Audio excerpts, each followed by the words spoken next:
বোধজংনগর শিল্পনগরী এলাকা সংলগ্ন আর.কে.পুরের শিব শক্তি নবগ্রহ মন্দিরের তৃতীয় বর্ষপূর্তি অনুষ্ঠান পালন করা হচ্ছে রবিবার।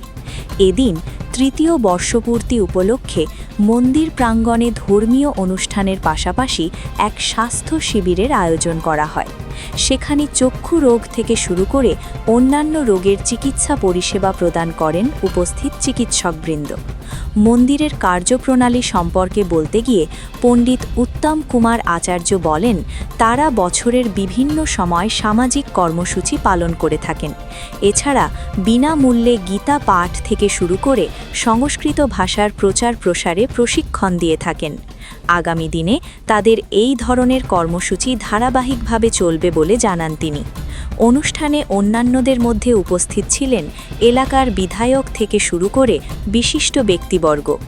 এসজি নিউজ 24, সুস্থ থাকবেন, ভালো থাকবেন। ধন্যবাদ। নমস্কার। আজকে শিবশক্তি নবগ্রহ মন্দির এর তৃতীয় বর্ষপূর্তি উৎসব।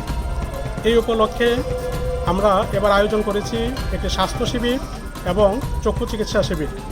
সকলে অবগত আছেন, আমরা বিভিন্ন সময় বিভিন্ন সামাজিক কাজকর্মে অবহিত থাকি। বৃক্ষরোপণ, বন্যার্তদের মধ্যে শুকনো খাবার বিতরণ, বস্ত্র বিতরণ ইত্যাদি নানান রকম প্রোগ্রাম এবং রক্তদান শিবিরও। তো এই উপলক্ষে এবার আমরা আয়োজন করেছি স্বাস্থ্য শিবির এবং চক্ষু চিকিৎসা শিবির। এটা আমাদের তৃতীয় বর্ষপূর্তি উৎসব এবং আমরা চাই সমাজের জন্য কিছু করার।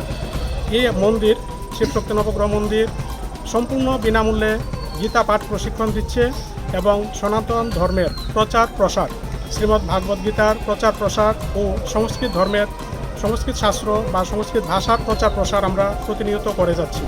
পাশাপাশি আমরা সমাজে যারা বিপদগামী আছে তাদেরকেও সনাতন ধর্মে আনার প্রয়াস চলছে এবং আমরা আগেও করেছি, এখনও চলছে, ভবিষ্যতে আমাদের এই প্রোগ্রামগুলি থাকবে।